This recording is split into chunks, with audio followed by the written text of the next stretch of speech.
Hello again. It's Wednesday, so welcome back to the basement. This summer has been one of projects, and now as the sunny days will be fewer and fewer, I'm moving towards the final project. Things are always beckoning when you move into a new house.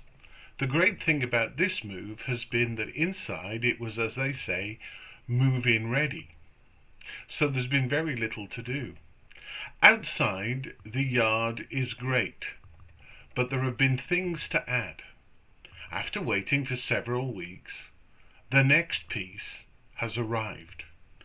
A greenhouse.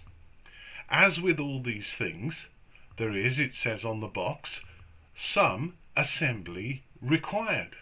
In fact, it came in two large boxes with about 200 parts, none of which was joined together.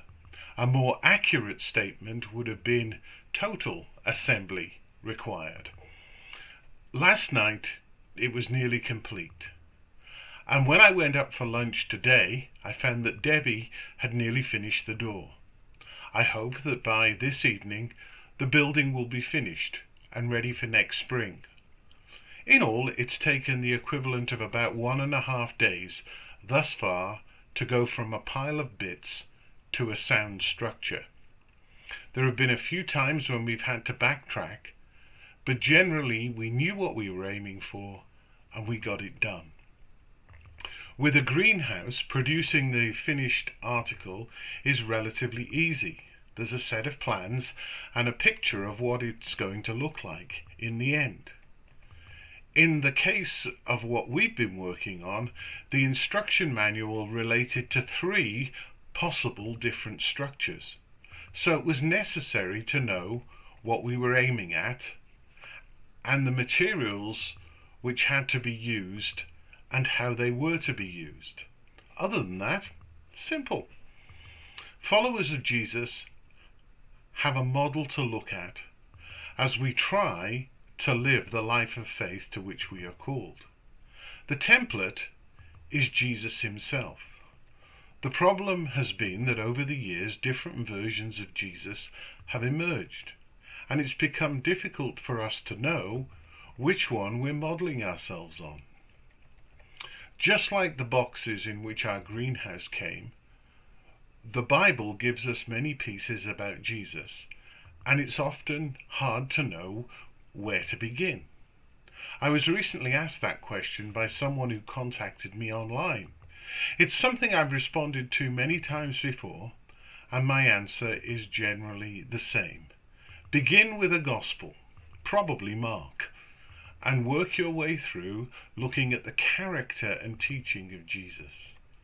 Then read through the gospel again, asking the same questions, but this time write down what you see in Jesus' word, character, and actions.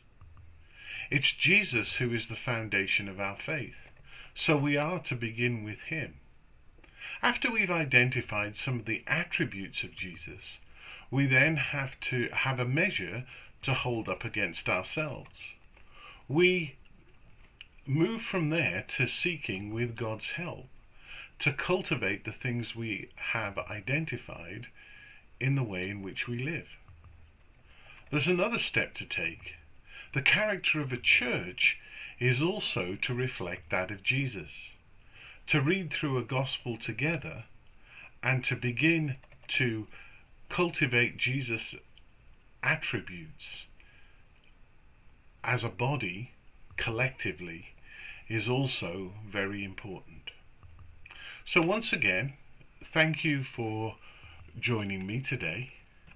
I trust that all is going well with you, and as we once again move into a different COVID phase with children going back to school, God bless and stay safe.